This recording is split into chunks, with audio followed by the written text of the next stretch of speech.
Rajiv Nanda, one of the arguments that the children have placed before the court is also the fact that they are the legal heir. They have the right to the will. Now, this is also an important aspect, because deviating a little bit, there have been a lot of precedents where the court has very clearly established who's the heir, who's not the heir, what right really does have a person have in writing the will.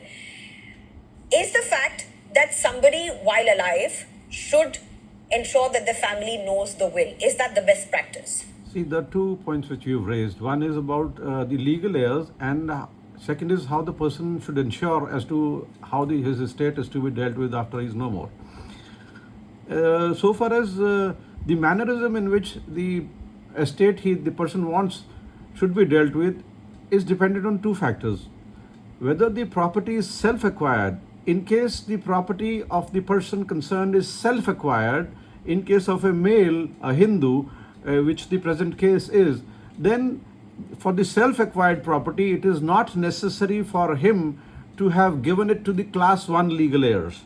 It could have been passed on to anybody, Tom, Dick and Harry, anybody. He could have given it to a charity. He could have given it to a temple or to a Gurudwara for that matter. It was not necessary for him to have mentioned the names of the children here. That's one part of it. But be that as it may, the good way is always to get the will registered, though it is not mandatory to get the wills registered, but in case the wills are registered with the sub-registrar, that adds to the authenticity of the will and the way it has been executed. Here the question is, let us say about the signatures. Why it is being raised is that they are saying that this is not the person, the testator is not Sanjay Kapoor here. This is what the point is being raised.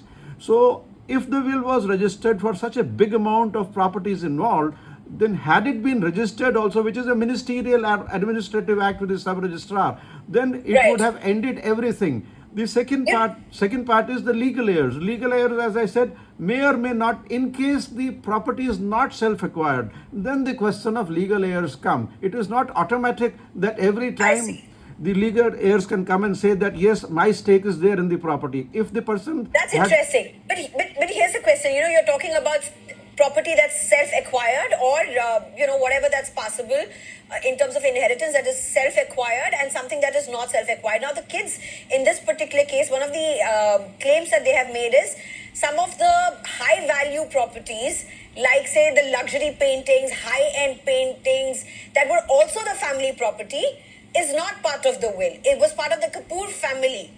Is not part of the will. It was owned by Sanjay Kapoor, but was part of the Kapoor family inheritance. Is not part of the will. So, is that an example of what you are talking? Yes, what I am saying is that, see, will, it is, as the word says, will. That is his choice, the way he wants the property to be dealt with. It is good that if he includes all his immovable and movable properties in that, because that adds to the authenticity of the will. But if he has not mentioned, that does not ipso facto makes the will forged. There can be an instance that the person doesn't want XYZ property to be dealt with in the will. It could go on as per the law if there is no will, as if, see, there are two ways a person can die. One is with the will and other is without the will. In law, it is called testament and other non-testament. Then if the person says that I execute a will here, it is not necessary for him to include all his properties. It is better if he includes all the properties, but it is not necessary for him to include all the properties. He may include, as I said, XYZ properties, and he may say that for rest of it, he may not say anything. So then the rest of it will go as per the law. It is only those properties which are mentioned in the will go as per the will. Right. So now, Mr. Vineet Jindal, how does this go forward?